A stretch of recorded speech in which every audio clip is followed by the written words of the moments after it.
This series begins by showing a man walking out of his prison cell and heading to the yard. The man, who is in his 50s, still appears fit and healthy enough to exercise.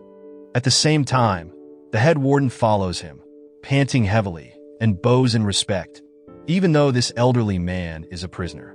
Soon after, the man receives a phone call from his son, who sounds very happy and thanks his father for the motorbike he had just been given. Meanwhile, in a house, another man around his 50s has just woken up from sleep.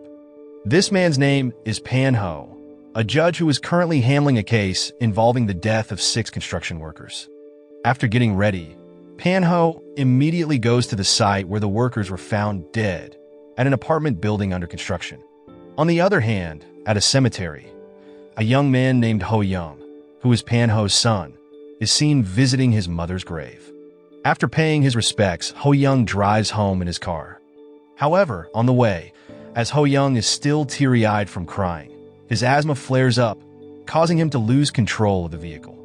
At the same time, the young man who had just been gifted a motorbike by his father is speeding in the direction of Ho Young's car, resulting in a collision between the two. With his asthma still acting up, Ho Young gets out of the car to check on the young man he hit.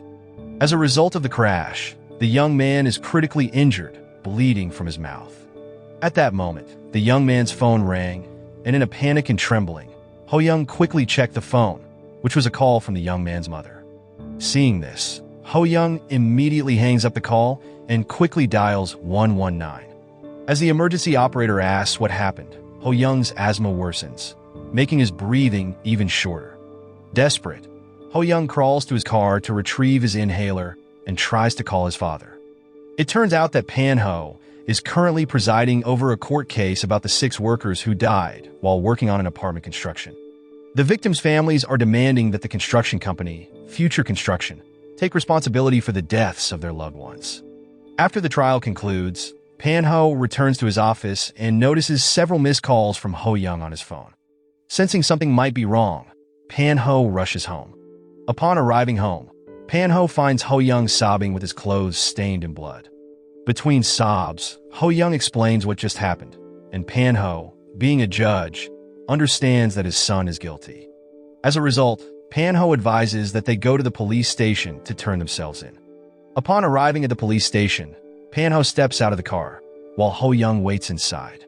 Pano is about to report his son, but the entire station is in chaos due to a hit-and-run report from a deserted road. Not only that, but the news is also broadcasting the hit-and-run incident, and it turns out that the victim is no ordinary person. The young man is the son of Chairman Kim, who is currently serving time in prison for stock manipulation. Furthermore, Chairman Kim is one of the top executives of Future Construction, known as one of the most influential conglomerates. Realizing this, Pano immediately backs away and re-enters his car, leaving Ho Young puzzled, especially when his father quickly drives them away from the police station. Meanwhile, Chairman Kim's wife is seen visiting the morgue to see her son, Sang-hyun, who is lying lifeless. Overcome with grief, Chairman Kim's wife continues to cry hysterically, unable to accept that her son has died. Not long after, news of Sang-hyun's death spreads in the prison. As a result, Chairman Kim sits silently in his cell, shocked by what has just happened. Soon after, the head warden arrives to inform him that Chairman Kim has been granted temporary leave from prison to attend his son's funeral. Meanwhile, Pano instructs Ho Young to write down every detail of the accident and tells him not to leave anything out. At the same time, Pano decides to get rid of Ho Young's car, as it has visible dents and a broken headlight, which could serve as key evidence. In addition to cleaning up the debris from the crash, Pano also discards his son's bloodstained clothes. At the same time, the neighbors around the house are puzzled by Pano's presence, as it is unusual for him to be home in the middle of the day. To avoid suspicion, Pano claims that today is the anniversary of his late wife's death. Soon after, Pano throws away Ho Young's clothes in a garbage truck before heading to a repair shop to buy a new headlight for his car, as he plans to replace it himself at home. Switching back to Chairman Kim, who is seen visiting the lifeless body of his son. At that moment, an officer reads out the report on the accident, stating that the crash occurred around 7:30 a.m. and the perpetrator fled the scene. while Sang-hyun was only found by a woman around 8 a.m., still alive. The woman immediately called an ambulance to take Sang-hyun to the hospital for treatment. However, despite their efforts, he could not be saved and passed away. The officer then plays a recording of Sang-hyun's 119 call, where heavy, labored breathing can be heard throughout the call. Hearing this, Chairman Kim can no longer contain his emotions and breaks down, realizing that his second son is now dead. On the other hand, Pano, who is at his office, receives a visit from a woman thanking him for helping her win her case some time ago. At that moment, she praises Pano as a fair judge and expresses her deep gratitude for how he handled her case. Hearing this, Pano feels conflicted and guilty, knowing that he is now protecting his own son, who is clearly at fault for taking someone's life. Elsewhere, Chairman Kim has just finished the funeral ceremony for Sang-hyun, while the rest of the family sits in silence. At that moment, a young man named Sang-hyuk, who is Chairman Kim's first son, enters the room. Apparently, Sang-hyuk has just arrived from America after hearing about Sang-hyun's death. However, their mother immediately accuses him of being responsible for Sang-hyun's death, as he has always resented his younger brother. Hearing his mother's accusation, Sang-hyuk becomes furious but is held back by his younger sister. Unable to contain his emotions any longer, Sang-hyuk storms out of the building, only to be swarmed by reporters asking questions. It is revealed that Chairman Kim is not only a company chairman, but also the leader of a gang called the Woo-Won organization. Because of this, reporters also question whether Sang-hyun's death was the work of a rival gang. That night, Pano entered Ho-young's room and saw that he had written down all the details of the accident. As a result, Pano declared that he would protect him. The next morning, a man was seen arriving at Pano's house and suddenly stealing Ho-young's car. Unexpectedly, this was Pano's plan all along, as he had arranged for someone to steal his son's car to destroy the evidence. Not long after, during a rainy day, Sang-hyuk is seen arriving at a remote area and entering a restaurant where a woman named Mi-yeon is eating. It turns out that Mi-yeon is the leader of an organization called Budu, which is a rival of Woo-Won. Sang-hyuk immediately suspects that someone from Budu was responsible for hitting Sang-hyun. However, Mi-yeon quickly denies the accusation, stating that she is not foolish enough to kill Chairman Kim's son, as it would destroy their organization if that happened. As a result, Sang-hyuk declares that if they do not find the perpetrator, he will hold their organization responsible for the incident. Meanwhile, Chairman Kim is still at the funeral home, listening again to the recording from Sang-hyun's phone when he called 119. As he listens more closely, Chairman Kim hears the sound of a car starting and someone else's voice, possibly that of the real perpetrator. The scene shows that, at the time of the accident, Ho-young was in a state of panic and confusion, especially when Sang-hyun's phone kept ringing, with calls coming from his mother. In a panic, Ho-young quickly got into his car to flee, but his front tire was flat, forcing him to go to a repair shop first. At the same time, 119 continued to call Sang-hyun's phone, which frightened Ho-young to the point where he stopped by a riverbank to throw the phone away. In the present, Ho-young tells his father about this, making Pano worried that the repair shop could reveal Ho-young as the perpetrator. Therefore, Pano immediately goes to the shop and asks the employee there to show him the CCTV footage. Initially, the employee refuses his request, but after Pano offers some money, the employee eventually agrees. At the computer, Pano starts searching through the files to find footage of Ho-young entering the repair shop.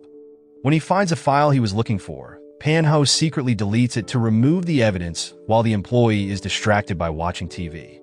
After leaving the shop, Pano heads to work, but before that, he stops by the police station. At that time, most of the officers are familiar with him because of his job as a judge. Pano then meets with a detective named Chirim, claiming that his car was stolen. He also explains that the car belonged to his late wife and holds great value for Ho-young. Elsewhere, Ho-young's car is being driven by a man named Sang-taek, who is on the phone while driving. As a result, Sang-taek fails to notice a red light and runs through it. At the same time, a nearby police officer sees this and immediately turns on the siren, ordering Sang-taek to pull over. The officer then asks for Sang-taek's driver's license, causing him to panic since the car he's driving is stolen. Sang-taek then tries to bribe the officer, claiming that he was on the phone with his elderly mother. At first, the officer almost believes him, but then he receives a report about a stolen silver car, which makes Sang-taek panic and attack the officer. As a result, Sang-taek manages to escape, though he abandons the stolen car on the road. That night, Pan-ho and Ho-young were seen having dinner together. At that moment, Ho-young was still filled with guilt and expressed that because of him, his father was now involved in a crime. Consequently, Ho-young began to cry, realizing that his father had always been known as a fair judge with a good reputation. Suddenly, their doorbell rang, revealing Chirim. At that time, Chirim informed them that the car Pan-ho reported stolen earlier that day had been found, so they immediately went to the police station. At the station, Pan-ho said he would retrieve his car right away, but it turned out the tire was flat, so he requested a tow truck to transport it. During the inspection process, the police discovered pieces of a motorcycle bumper stuck in the tire of the car, similar to that of the hit-and-run case that killed Sang-hyun, who was riding a motorcycle at the time. As a result, many people began to suspect that the car was connected to the incident. Pan-ho was then asked when his car was stolen, to which he replied that the car was most likely stolen on the night of April 7th, as it was no longer seen in front of the house on the 8th. It turned out that Pan-ho intended to establish an alibi, considering the hit-and-run accident occurred on the 8th. Therefore, if the car was indeed suspected of being the one that hit Sang-hyun, then the thief would be the real perpetrator. In addition, Chirim also questioned Ho-young, as he was the one who used the car most frequently. It turned out that Pan-ho had already informed Ho-young about what to say if questioned by the police. Thus, Ho-young quickly answered the questions according to Pan-ho's instructions. After receiving the answers, Chirim left them. Meanwhile, at the crematorium, Sang-hyun's mother could only cry hysterically as she watched her son slowly being placed into the incinerator. Once the cremation was complete, the ashes were immediately stored at the funeral home, while Chairman Kim appeared to be deeply affected. As he exited, dozens of reporters were waiting to request statements, but none of them received a response from him. One day, Chairman Kim was in a car listening again to the audio recording from Sang-hyun's phone. At that time, his driver noted that the sound of Sang-hyun's breathing seemed painful, but Chairman Kim replied that it was not his son's breathing, but rather the sound of someone suffering from asthma. That day, Chairman Kim visited the police station to see Ho-young's car, which was still parked there. A police officer then informed him that the car had been stolen a few days earlier by someone named Sang-taek, who was known to be a member of the Buddha gang. The next day, at the beach, Chairman Kim was seen sitting there waiting for someone. Shortly after, Mi-yeon arrived after Chairman Kim called her to confirm whether Sang-taek was a Buddha member. At that time, Mi-yeon explained that they had permanent members but sometimes hired people from outside. Therefore, Sang-taek was a member that was only called when there was specific work to be done. Mi-yeon also added that the Buddha gang would help as much as they could to catch the real perpetrator. After conveying this, Mi-yeon quickly took her leave, and as she walked away, dozens of Chairman Kim's followers showed how powerful he was. Consequently, the Buddha gang and Mi-yeon showed him respect. While in the car, Mi-yeon was informed by her subordinate that Iwa had called to convey that he had received orders to dispose of a car. It turned out that Iwa's subordinate had been instructed to get rid of the car on the night of the 8th, while the accident occurred on the morning of the 8th. Therefore, it could be confirmed that the car was the one that hit Sang-hyun. It was revealed that Iwa was a council member and was also friends with Pan-ho. That afternoon, Iwa entered the room and saw that Pan-ho was already inside. As a result, Iwa immediately questioned what had actually happened, mentioning that a few days earlier, Pan-ho had asked his subordinates to steal his car. Additionally, Iwa conveyed that his subordinates were now being sought by the Buddha gang. Pan-ho could no longer deny it and admitted that he was the hit-and-run perpetrator. Pan-ho then recounted that initially, he intended to turn himself in, but when he discovered that the victim he hit was the child of Chairman Kim, he quickly abandoned that intention. Upon hearing this confession, Iwa, who was now also entangled in the problem, immediately suggested sending Sang-taek to Southeast Asia so that he could not be captured. Thus, the Buddha gang and Chairman Kim would not be able to find him, and the case would remain unsolved. Meanwhile, a young girl named Eun, who was the youngest child of Chairman Kim, was seen visiting Sang Hyen's grave. As she exited the place, Eun could not hold back her tears until a young man offered her a handkerchief. Unexpectedly, the young man was Ho Young, which caused Eun to break down and cry loudly upon seeing someone her brother's age. On the other hand, Pano, who was in his office, was searching for a file until he finally heard the name Sang-taek, which sounded familiar to him. It turned out that Sang-taek was the son of the old woman who had visited him at that time, accompanied by her grandson. Therefore, Pano felt a dilemma again, as he had received thanks from her for helping to resolve her case. However, Pano now had to eliminate Sang-taek, who still had a young child. Unexpectedly, an explosion occurred at the old woman's house, prompting Pano to run and find the old woman suffering from burns but still pointing to her house because her grandson was still inside. At that moment, another explosion occurred, causing people to start gathering, while Pano rushed to find a fire extinguisher to put out the flames. Soon after, a neighbor attempted to rescue the old woman's grandson, but the fire was too intense. Not long after, police and firefighters arrived, so Chairim immediately took over the evacuation. Because of this, Pano quickly hid, not wanting his presence to raise suspicion.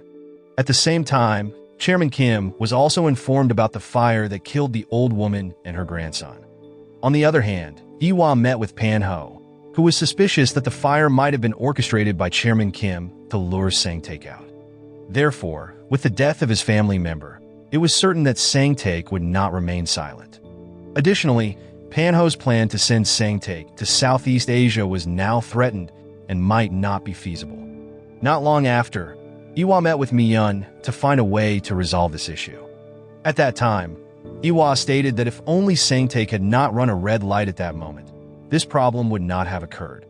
Furthermore, Iwa requested that the issue be resolved immediately before leaving. Meanwhile, the bodies of the mother and her grandson were now taken to the hospital, with the only surviving family member being Sang-taek's first child, named Lee, who was crying in the bathroom because two members of his family had now passed away. Not long after, when returning from work, Pano received a call from an unknown number that immediately sent him an article about the accident involving Sang Hyen. Meanwhile, in his room, Ho Young was doing a video call with Eun, and it turned out that since they met at the funeral home, they had continued to develop their relationship. That night, they had apparently arranged to meet at a bar. When they met, they appeared quite close, greeting each other until a bartender took a picture of them because he thought they made a perfect couple. On the other hand, Sang-hyuk was seen on a quiet street approaching a man. It turned out that the man had worked several times for the Woo-1 gang, which is why Sang-hyuk instructed him to find Sang-taek's whereabouts in exchange for a bag of money. Shortly afterward, Chairman Kim was secretly investigating Sang-taek's medical history and discovered that he did not have asthma. This was different from what Chairman Kim heard on the recording, which showed gasping breaths from asthma. Therefore, Chairman Kim concluded that Sang-taek was not the perpetrator. Additionally, the recording also included the sound of a flat tire alarm, indicating that when the perpetrator fled, he had stopped at a workshop to repair his tire. From this information, Chairman Kim immediately traced workshops around the accident site. Together with his subordinates, Chairman Kim broke in to check the CCTV footage. However, Chairman Kim was informed that the file from April 8th was missing, and someone had deleted it. Therefore, Chairman Kim looked into the day when the file went missing and found out that a man had come there, who, according to the employees, was in his 50s and dressed neatly. From this explanation, Chairman Kim found many clues and only needed to find out who owned the car stolen by Sang-taek. Switching to the Buddha gang's headquarters, it turned out that Lee was already there and was on the phone with Sang-taek. At the same time, the man sent by Sang-hyuk was also there, listening to their conversation.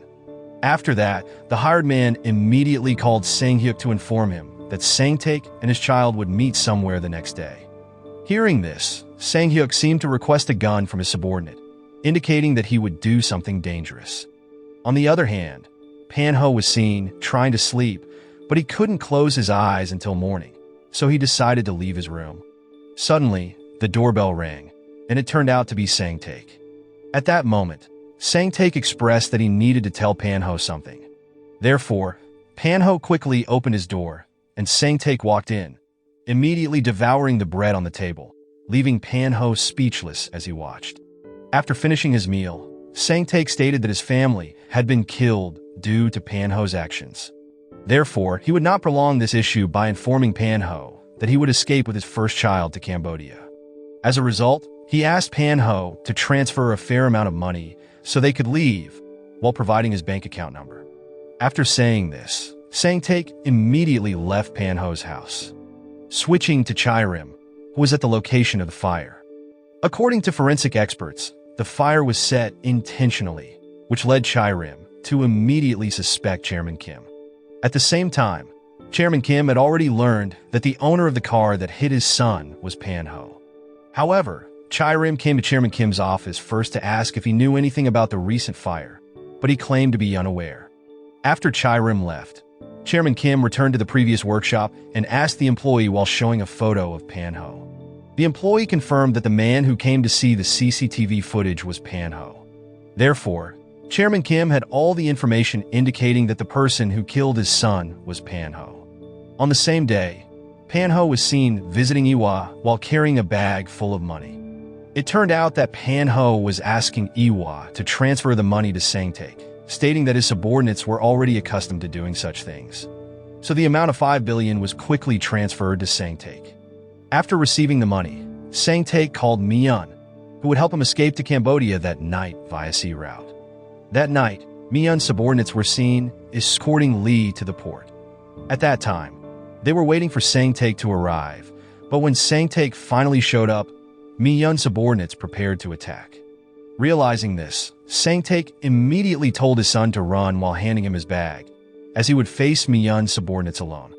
Even so, due to being outnumbered, Sang-taek was unable to fight back and suffered multiple wounds. When Sang-taek was cornered, gunfire suddenly erupted from behind, coming from Sang-hyuk, who had come to finish them all off. When he saw Sang-taek there, he shot at him as well. At that moment, his actions were indiscriminate as he eliminated those he suspected of having taken his younger brother's life. Simultaneously, Lee, who was hiding in the darkness, continued to record what was happening to his father. A few days later, Pan-ho, who had just returned from work, received a call from an unknown number that kept calling him. Feeling disturbed, Pan-ho answered, and finally, a man's voice was heard. It was one of the mechanics from the workshop. The man recounted how he had been suspicious when he saw Ho-young looking frightened. Therefore, the mechanic followed Ho-young until he saw him throwing away a cell phone. Soon after, the mechanic saw news of a hit-and-run accident that occurred not far from the workshop. Realizing that the man who had come to the workshop earlier was the perpetrator, the mechanic tried to extort Pan-ho, threatening to spread what he had seen that day. The next day at the port, the police had arrived and secured the area. At that time, the body of Sang-taek and 3 individuals known to be members of the Buddha gang were found. This news quickly reached Mi-yeon and also to Chairman Kim, prompting both of them to meet for an explanation. At her headquarters, Mi-yeon explained that night they had attempted to eliminate Sang-taek, but they hadn't anticipated that his men would also end up dead. Furthermore, Mi-yeon continued by stating that she had found clues from the bullets in the bodies of their deceased members. At the same time, a man was suddenly dragged in, and it turned out that he was an underling of Sang-hyuk. The man revealed that Sang-hyuk had instructed him to provide a gun to him, and that the fire that killed Sang-taek's family was ordered by Chairman Kim's wife. Because of this, Chairman Kim felt cornered, realizing that his child and wife had been seeking revenge without his knowledge, complicating the situation further. Meanwhile, Lee was seen calling someone and then waiting for that person in a cafe. It turned out that the person he was waiting for was Chai-rim, after Lee had requested protection from the police because his entire family had been killed. Lee also showed the footage of that night's events, prompting Chai-rim to also show the footage to Pan-ho. At that moment, it was clearly visible that Sang-hyuk had shot Sang-taek. Therefore, Chai-rim stated that it was now clear that Chairman Kim intended to take revenge on Sang-taek. Sometime later, Chairman Kim arrived at Pan-ho's house, but there was no one there. Upon entering, Chairman Kim immediately began looking around and even checked Ho-young's room. Among the books, a photo of Ho-young and Un from the bar that night was tucked away, but fortunately, Chairman Kim did not see the photo. After leaving the room, Chairman Kim sat on the living room sofa before finally lighting a cigarette. Meanwhile, at the airport, Sang-hyuk intended to return to America, but the airport officer checking his passport immediately stopped him because he was under a travel ban. Because of this, Sang-hyuk began to suspect that he was being watched. Shortly after, several security officers appeared, causing Sang-hyuk to panic even more. Not wanting to be captured, Sang-hyuk ran to evade them. Although he nearly got caught, he eventually managed to escape. At the same time, this news reached Chairman Kim, making him realize that if Sang-hyuk was banned from flying, then the police already knew he was the one who had eliminated Sang-taek. Not long after, Chairman Kim returned to his house and immediately confronted his wife's assistant, who had been ordered to burn down Sang-taek's family's house. At that moment, Chairman Kim asked whether it was his wife who had ordered it, but before the man could answer, he was shot in the head. Meanwhile, Sang-hyuk was still trying to leave. After failing to fly, he planned to try the sea route. Sang-hyuk quickly contacted his associate to prepare a boat for him, but it turned out that his associate was a police officer who had now been captured by Chae-rim. As a result, Chae-rim immediately pursued Sang-hyuk, who was about to leave by boat that night. When he arrived at the port, Sang-hyuk quickly boarded the boat and left. However, in the middle of the sea, a police patrol boat suddenly arrived to stop his vessel. Consequently, Sang-hyuk could no longer escape, and Chae-rim took him to a warehouse to interrogate him. At that moment, Chae-rim showed a video of Sang-hyuk killing Sang-taek. However, Sang-hyuk immediately denied that the person in the video was him. Nevertheless, Chae-rim stated that there was a witness to the incident who was under police protection, so Sang-hyuk would not be able to escape this case. Meanwhile, Pano was seen approaching the workshop mechanic's place who had called him that time. While waiting in his car, Pano received a call from Chae-rim, informing him that Sang-hyuk had been captured. At that moment, the mechanic he was looking for arrived, but the man left again, prompting Pano to immediately follow him. Unbeknownst to him, it turned out that Chairman Kim's assistant was also following him. Pano continued to follow the mechanic until they reached a warehouse, deciding to enter it, but the mechanic suddenly appeared, startling him. At that moment, Pano revealed that he had come to negotiate with him, to which the mechanic demanded 1 billion won to return to his country and live comfortably. However, Pano did not have that much money and asked for a reduction. Upon hearing this, the mechanic became angry and started to choke Pano. However, the man was kicked by Chairman Kim's assistant, who then proceeded to beat him up mercilessly. After that, Chairman Kim appeared, prompting Pano to kneel before him. At that moment, Chairman Kim stated that Pano had taken his son's life and questioned how a respected judge could manipulate crime. Therefore, Pano responded that he had no choice. Chairman Kim immediately pointed a gun at him, but Pano bravely spoke up, stating that Sang-hyuk was captured with strong evidence that he had killed 4 people at the port, making his punishment potentially severe, even a death sentence. Additionally, Pano added that he could help save Sang-hyuk so that Chairman Kim wouldn't lose his child again. Hearing this, Chairman Kim became hesitant. While restraining his anger, he shot towards the back of Pano. Chairman Kim then declared that Pano must prove his words by pointing to the mechanic. It turned out that Chairman Kim ordered Pano to shoot the mechanic to prove his loyalty. With no other choice, with trembling, Pano aimed the gun and shot the mechanic. Because of this, Pano immediately went into shock for just having taken the life of an innocent person. Chairman Kim then stated that Sang-hyuk must be freed. Otherwise, Pano's life would be at stake. After that, in his car, Chairman Kim asked his assistant to find information about someone named Chae-rim, the police officer who had arrested Sang-hyuk. In the evening, Pano was seen meeting Chae-rim, who immediately showed him where Sang-hyuk was currently being interrogated. It turned out that the location was hidden so that Chairman Kim couldn't find him. Additionally, Chae-rim also mentioned that there were 3 important pieces of evidence to quickly imprison Sang-hyuk. The video they had seen, Lee as a witness, and the third was the gun used by Sang-hyuk. Therefore, Chae-rim was trying to find out where that gun came from. After interrogating Sang-hyuk and questioning some of his men, the police finally obtained a name: Joe, the man Sang-hyuk had asked to find a gun for him. However, When Chai-rim and her colleagues raided the man's house, Joe was already dead because someone had taken his life. Because of this, Chai-rim felt frustrated and angry about what had happened. Thus, she immediately talked to Pano to explain what had occurred, expressing that the case was becoming increasingly complicated with more people dying. After finishing their conversation, Chai-rim ordered an online taxi to go home, but Pano briefly noticed that the driver looked suspicious. The next morning, Pano tried to meet Chai-rim at the police station, but she hadn't arrived yet. Thus, Pano immediately suspected that the driver from the night before was one of Chairman Kim's men. Therefore, Pano and a police officer went to Chai-rim's house, only to find that the inside was in disarray, which made him certain that she had been kidnapped by Chairman Kim. That night, Pano managed to locate Chairman Kim's car and stopped it in the middle of the road. At that moment, Pano became furious and demanded that he not hurt Chai-rim. However, Pano was dragged away and taken for torture. Apparently, Chairman Kim did this intentionally to demonstrate his power and that no one could meddle with him at will. Despite that, Pano did not give up and immediately sought out Iwa, informing him that Chairman Kim knew that he was the perpetrator of the hit-and-run case involving Shanghai. Because of this, Iwa planned to counterattack Chairman Kim by contacting the prosecution for assistance.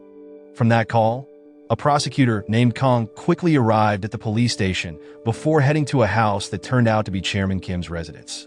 It appeared that Kong was the prosecutor who had put Chairman Kim in prison several years ago, so she was eager to confront him again. At that time, Kong stated that she was aware of the recent case involving Chairman Kim's son. Therefore, Kong warned that she could very well throw him back into prison this time. After that, Kong returned home by taxi, but the driver suddenly informed her that someone wanted to meet with her. It turned out that Kong was taken to the Buddha headquarters, where she met Mi-yun.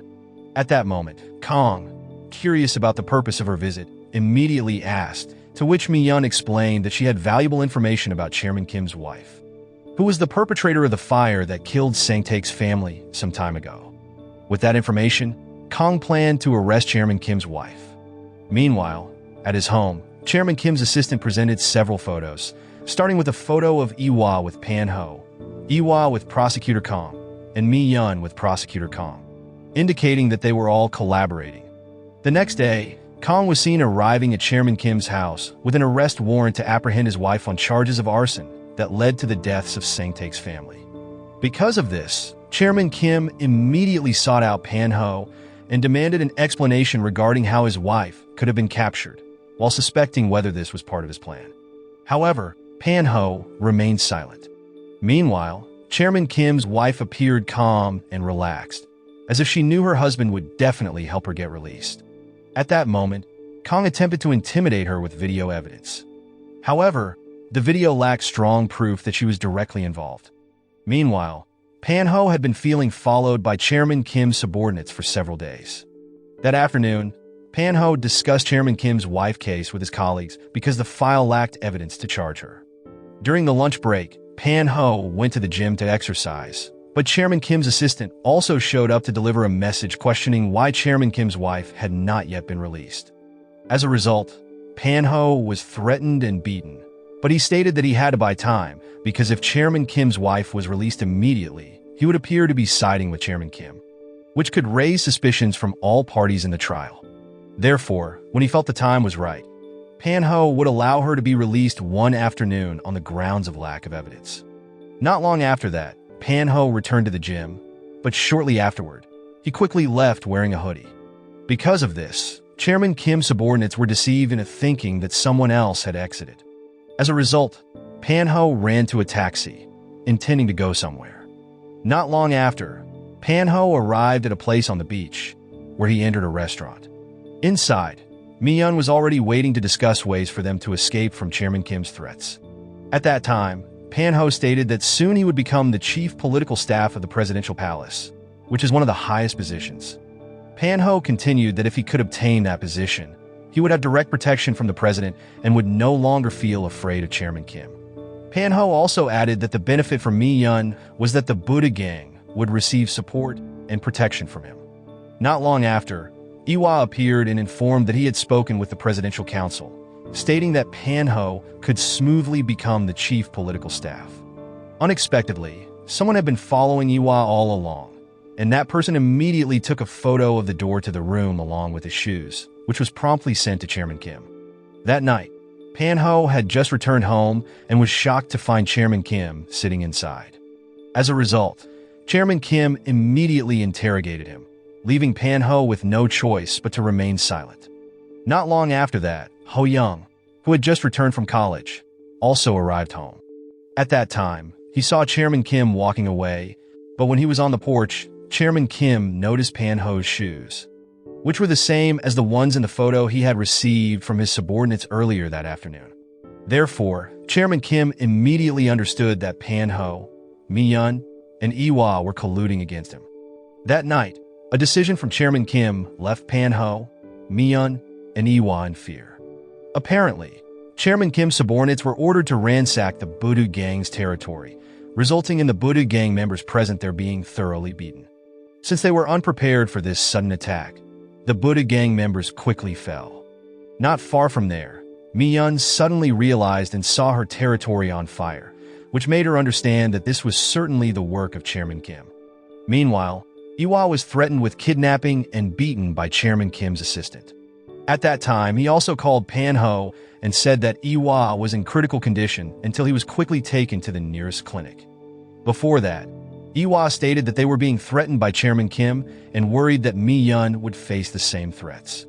The threats were not over yet because one morning, a woman discovered a corpse on the beach. It turned out that the corpse was the mechanic that Pano had shot. Unfortunately, the man's body was frozen, so the forensic team could not determine the time of death. At the same time, the mechanic's girlfriend was seen crying over her boyfriend's body, saying that they had promised to marry and go abroad to live together. At home, Pano, who had just woken up, also saw the news about the mechanic he had killed being found on the beach. At the same time, his phone rang because Chairman Kim's assistant sent a video of him shooting the mechanic. Since there was a recording of the incident, Pano was left without a defense. If this video spreads, then he would be finished. The scene then shows 2 years ago, the day his wife passed away, with Ho Young looking very devastated. At that time, Pano was talking to Chirim, who felt very guilty because something had happened to Pano's wife that caused her death. As a result, Ho Young became depressed and overdosed on sleeping pills.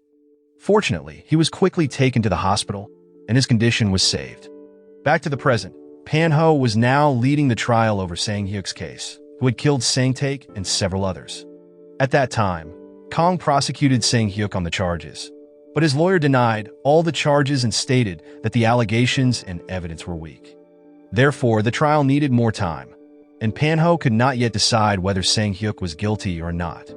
Moreover, with the threats from Chairman Kim, he had to be able to free Sang-hyuk. Otherwise, his life would be at risk. On the other hand, Ho Young appeared to be on a date with Eun, and they both seemed to be getting closer. When Eun went to the bathroom, Chairman Kim's wife arrived, stating that she enjoyed seeing Eun laugh freely with him because it allowed her daughter to forget the sadness from her brother's death in an accident. However, she also warned that if anything inappropriate happened with her daughter, she would not stay silent. That night, Pano and Ho Young were involved in a serious conversation where Pano suggested that his son temporarily move to America and stay with his uncle. However, Ho Young refused the suggestion, which led Pano to insist further. Unexpectedly, this pressure made Ho Young angry, prompting him to ask in an annoyed tone how long they would continue hiding. Ho Young then revealed that he knew the person who came earlier was Chairman Kim, who was threatening his father to release Sang-hyuk. Therefore, Ho Young asserted that if his father released Sang-hyuk, he would go to see Chairman Kim and confess that he was the one who killed Sang-hyun. Firmly, Ho Young stated that he wanted Sang-hyuk imprisoned, as he was the one who had taken his mother's life. This emotional moment led Pano to slap his son. At that moment, the fact that they had been avoiding finally came out of Ho Young's mouth.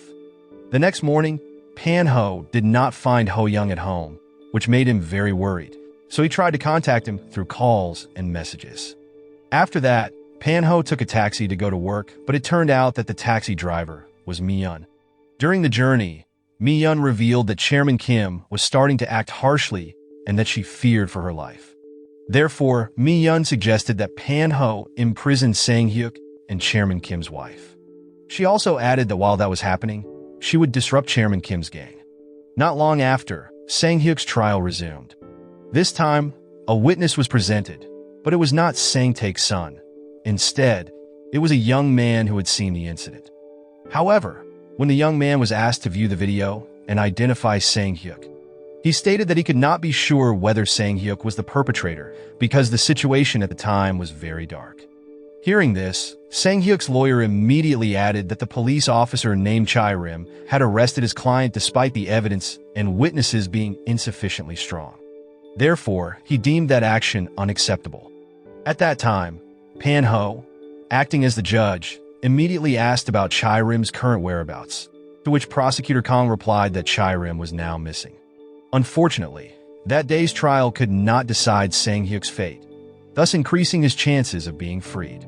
That night, Pano received a phone call from Chairman Kim's assistant, asking him to come to a park.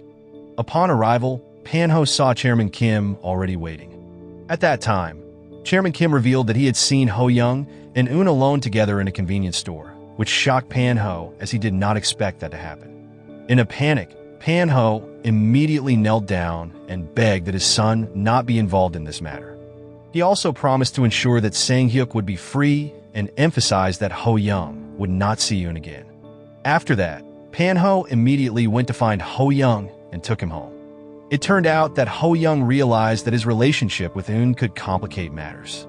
As a result, when they arrived home, Ho-young hugged his father and apologized, promising that he would not see Eun again. The next day, the trial resumed. This time, Kong brought up Sang-hyuk and his family's business called Woo-won Group, where many rumors circulated that Woo-won Group was not just a company, but also a gang organization. And when they encountered problems, they could eliminate evidence by getting rid of anything, including people. Therefore, Kong would present an important witness, Chae-rim. Hearing this, Pano and Sang-hyuk were shocked to see that Chae-rim was indeed there. They thought that Chae-rim had been kidnapped by Chairman Kim. However, it turned out that she had intentionally hidden because she knew she was an important witness in this trial. Chae-rim then conveyed that she had received a video from a key witness, Lee, who had provided her with footage of Sang-hyuk killing Sang-taek and 3 others. Currently, Lee was under police protection and in a hidden location. Therefore, in the next trial, Lee would testify about the incident.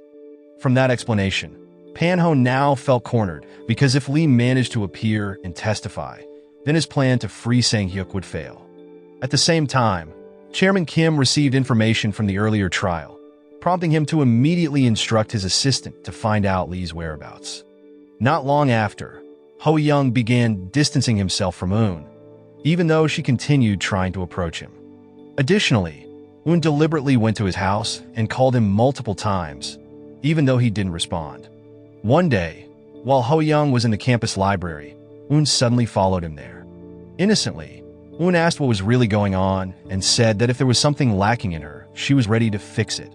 With a heavy heart, Ho-young was forced to explain that he was afraid of her father. He also worried that if they continued being together, both he and his father would be harmed. Therefore, Ho-young suggested that they break up. Hearing this, Eun fell silent until she eventually fainted from shock. Meanwhile, Pano met with Chae-rim, who had something important to share. At that moment, she revealed that all along, she thought Sang-taek was the hit-and-run perpetrator. However, after further investigation, it turned out that at the time of the incident, Sang-taek was somewhere else, meaning he had an alibi and wasn't the perpetrator. Chae-rim then stated that she had found someone who was the main suspect, but wouldn't disclose the identity to Pano at that moment. Hearing this, Pano remained silent, seemingly understanding. In his mind, he realized that Chae-rim most likely suspected Ho-young. Back to Eun, who was now being cared for at her home. At that time, Chairman Kim and his wife quickly realized that their daughter's condition must have been caused by Ho-young. Therefore, they immediately checked her phone and listened to her voicemail messages. It turned out there were 126 messages, all from Eun, who, crying, had sent messages to Ho-young, asking why he suddenly ended their relationship.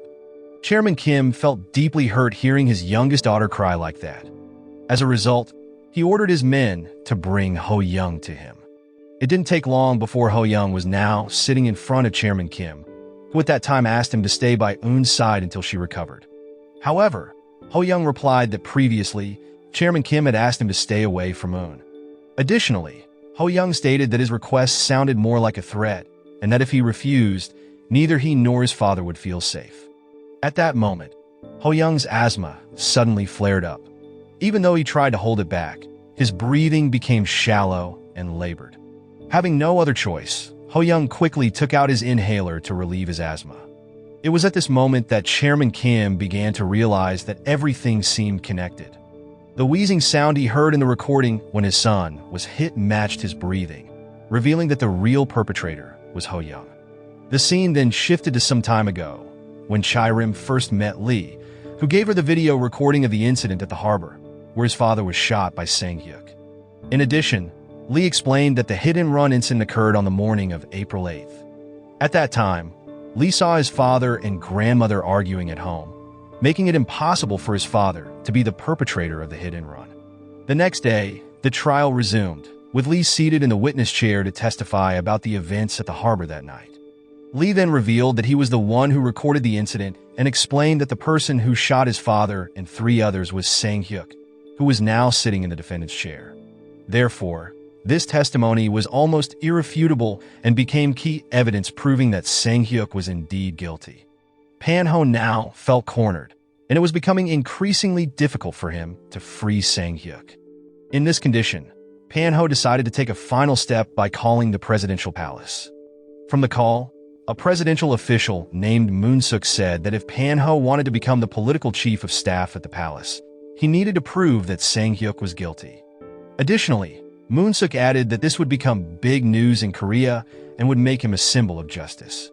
Pano stated that he wanted the position immediately due to pressure from Chairman Kim and hoped to receive protection from the presidential palace. However, Moon-suk replied that this could not happen and emphasized that Pano must first prove himself worthy, because only after he determined that Sang-hyuk was guilty would the position be granted. Meanwhile, Eun, who had just woken up, was shocked to see Ho Young in front of her. In a confused state, Eun began to cry but felt happy. After that, she apologized, feeling that her father must have forced him to come help her recover. Eventually, Ho Young merely hugged Eun to calm her tears. Not long after, Pano met with Chairman Kim after failing to negotiate with the presidential palace earlier that day. Therefore, Pano now tried to negotiate with Chairman Kim, who suddenly blamed the recording from Sang-hyun that he often listened to. At that moment, a wheezing sound was heard, where Chairman Kim explained that the sound belonged to someone with asthma. He also conveyed that yesterday, when he met Ho Young, he discovered that he had suffered from asthma. Because of this, Chairman Kim revealed that he previously thought the perpetrator was Pano, but it turned out that the perpetrator was Ho Young. Once exposed, Pano felt fear. All along, he had been willing to be accused as the perpetrator to protect Ho Young. With no other option, Pano quickly explained that 2 years ago, Sang-hyuk had harassed his wife, with no legal action was taken. Because of this, his wife experienced severe trauma and eventually died, but Pano did not want to prolong the issue. He also emphasized that Ho Young had accidentally killed Sang-hyun, and both of them had lost someone they loved. Despite that, Pano continued that he would still help Sang-hyuk to be freed, and stated that there was still one more way. But he asked Chairman Kim not to touch Ho Young in this matter. Fortunately, Chairman Kim agreed to Pano's suggestion. The next day, Pano started his plan, sending Iwa to meet Lee. In the meeting, Iwa revealed that the person who framed his father as the hit-and-run driver was Pano. He also added that Chai-rim, who had always been trusted by Lee, was actually collaborating with Pano. Not only that, Iwa showed photos of Pano and Chai-rim to support the claim that they were indeed working together. Because of this, Lee began to feel conflicted and was influenced by Iwa. Unexpectedly, Chai-rim also arrived and invited Lee to come in, but he immediately rejected it, as Iwa was inviting Lee to join him. That night, Lee met with Chairman Kim and stated that he would change his testimony on the condition that Pano be punished for framing his father. Hearing this, Chairman Kim replied that he would do it. The next day, the trial once again featured Lee. This time, Sang-hyuk's lawyer asked him to confirm whether the person seen in the video was indeed Sang-hyuk. At that moment, Lee stated that he was unsure because the conditions at the time were dark. But he explained that he previously referred to the man as Sang-hyuk because he was part of the Woo-1 gang. Additionally, Lee acknowledged that Sang-hyuk was the one who burned down his house, resulting in his grandmother and younger brother's deaths, information he obtained from Chae-rim. After that, Sang-hyuk's lawyer informed the judge that Lee was currently living with Chae-rim and Kong for security reasons. Therefore, he questioned whether this situation did not allow Lee to be influenced by the two of them. He also added that Chae-rim and Kong had a history of previously arresting Chairman Kim and Sang-hyuk a few years ago, but failed. For this reason, the lawyer concluded that there were indications they were using Lee to win this trial as an act of revenge. From that explanation, the trial began to turn in favor of Sang-hyuk, where all of this was Pan-ho's plan, and everything was going smoothly. After the trial, Chae-rim and Kong looked disappointed because it seemed the trial's outcome would exonerate Sang-hyuk. However, Chae-rim expressed that there was still one more way she would do, even though it was the dirtiest way. That night, Chae-rim called Pan-ho and requested to meet. In their meeting at a restaurant, Chae-rim explained that she had evidence and witnesses showing that the hit-and-run accident was intentional and had been planned long in advance by Ho-young. Therefore, Chae-rim emphasized that this was not a case of accident, but a case of planned murder. Some time ago, Chae-rim visited the home of the girlfriend of the mechanic who was found dead on the beach due to a gunshot from Pan-ho. At that time, she began to recount that 6 months ago, a young man named Ho-young got to know them. Initially, Ho-young stated that he just wanted to be friends. However, over time, as their relationship grew closer, Ho-young gave them 5 million won and asked them to follow someone and report all of their activities back to him, with the person they were trailing being Sang-hyun.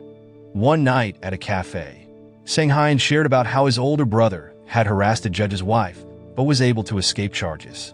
At that time, his friends commented on how the court had acquitted him and admired their family's power.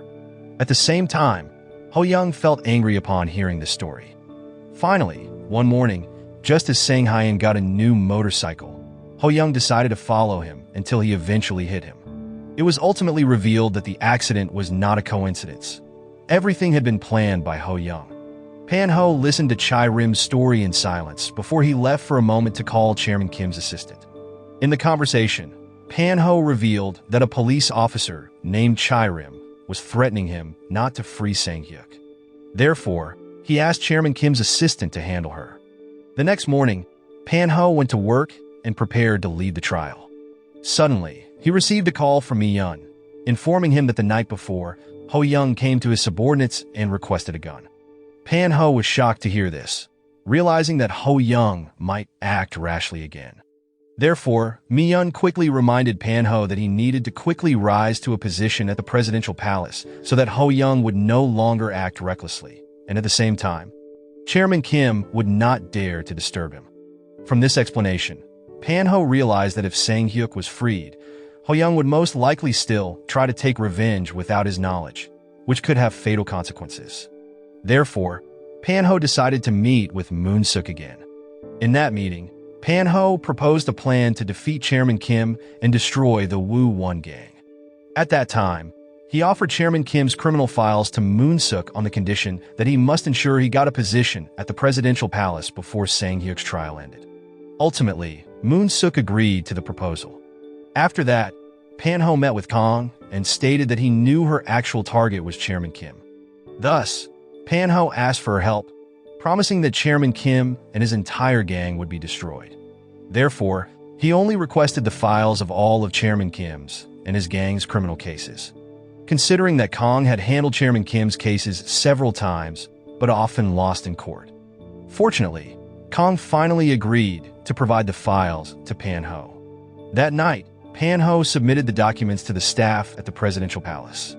At midnight, Moon-suk called Pan-ho and stated that although the documents were very good and could implicate Chairman Kim, it wasn't enough.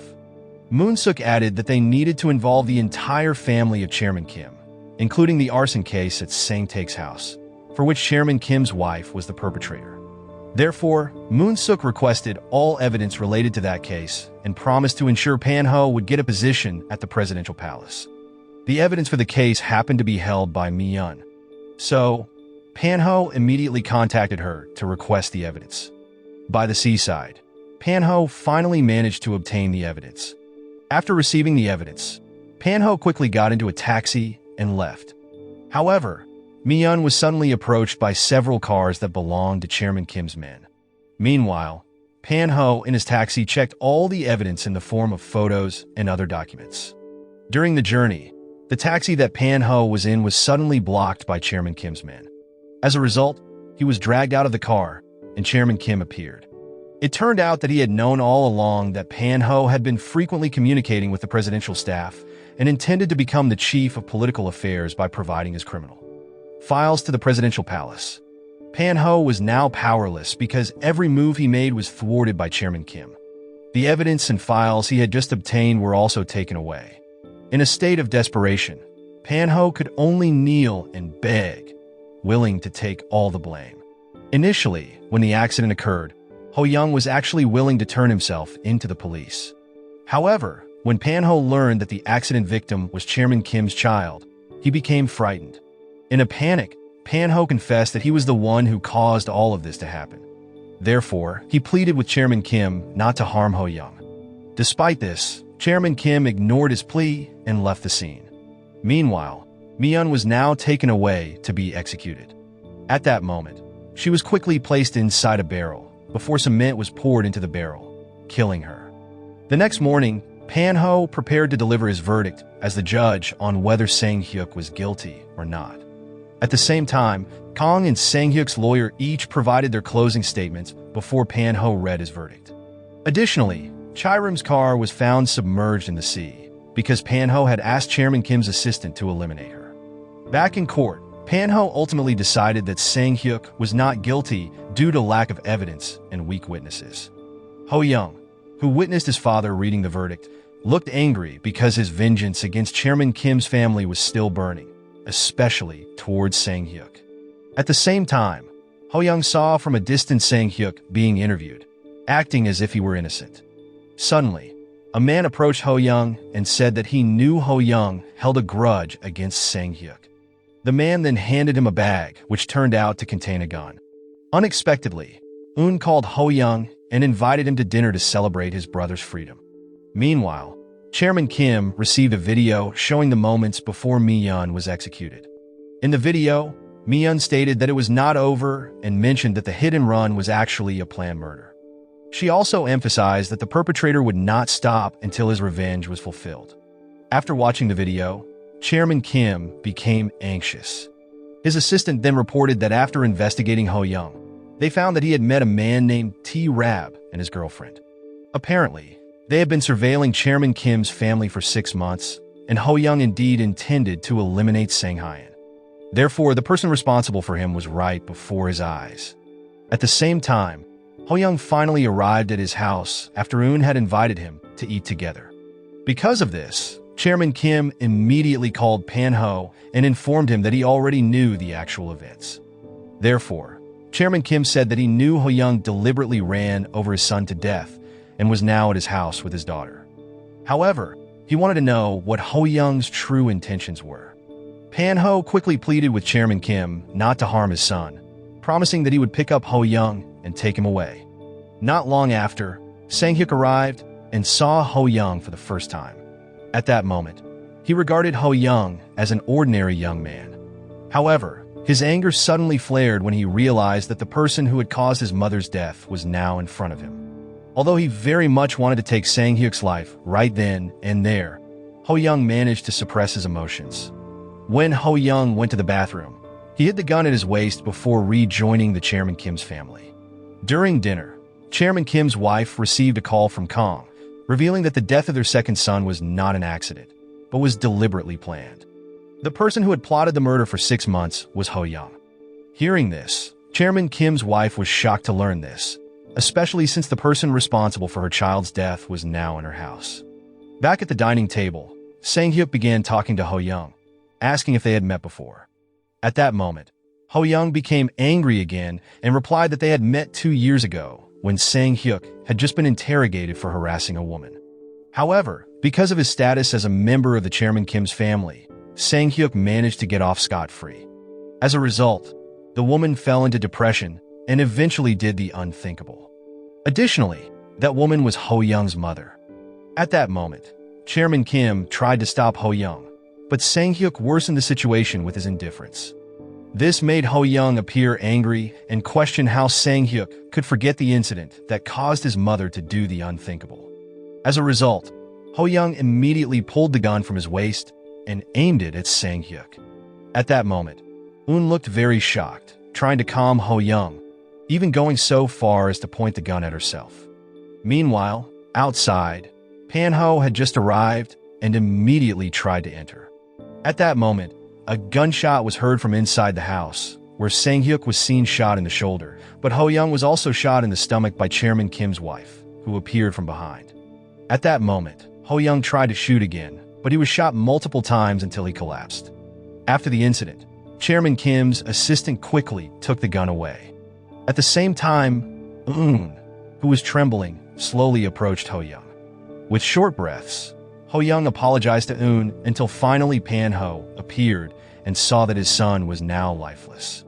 At that moment, he looked shocked, neither angry nor crying, not even knowing what to do as he looked at Ho Young, who was no longer moving. Soon after, the police arrived to secure the situation and began interrogating regarding the incident. Although it was actually Chairman Kim's wife who shot Ho Young, his assistant claimed that he was the one who did the shooting. He also intentionally wiped his fingerprints from Chairman Kim's wife's gun to cover up his involvement and make himself appear guilty. Sometime after the incident, Ho Young's funeral was held. At that time, Pan-ho could only sit silently, lost in his thoughts. Kong then came by to chat briefly with him before leaving again. Soon after, Ho Young's cremated ashes would be scattered at sea, along with Eun coming to say her final goodbye. Among all these events, Eun was the only innocent one, yet she was also swept up in this tragic disaster. One night, when Chairman Kim and his wife thought their daughter was asleep, Eun suddenly woke up and took all the sleeping pills she had before finally swallowing them all at once. Not long after, Chairman Kim was startled by a noise from his daughter's room and found Eun unconscious. Because of this, she was immediately rushed to the hospital, where the examination results showed that she had suffered a drug overdose. Therefore, the doctor stated that Eun would need a long time to recover. Sometime later, Chairman Kim was seen alone at the beach when Pan-ho approached him. They began to discuss all the events that had happened so far, where Chairman Kim asked Pan-ho whether he still planned to take revenge. At that moment, Pan-ho only replied that he would not do so, feeling that he had had enough of everything that had happened. Hearing this response, Chairman Kim got up from his seat and left the place. Moral lesson from the story: if you want to avoid trouble, don't play hide and seek with the law, especially if the police are the ones seeking. Remember, the only thing scarier than a dark courtroom is the judge's bad haircut.